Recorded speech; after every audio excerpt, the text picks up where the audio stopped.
So, what is an orthodontist and what exactly do they do? I'm certainly the right person to ask.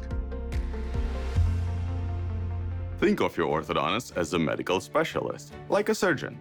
Someone who, after finishing college, went to dental school, then continued on to earn a postdoctoral degree specializing in aligning your teeth and bite. And that's exactly what we do. So, if your teeth stick out, are too crowded, too far apart, don't quite line up, or don't meet at all, an orthodontist is an expert at straightening your smile.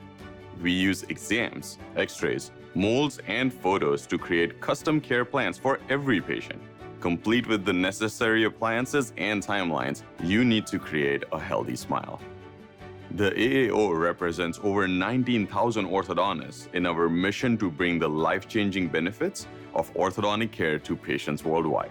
Ready to meet your own AAO orthodontist? Find one near you at aaoinfo.org.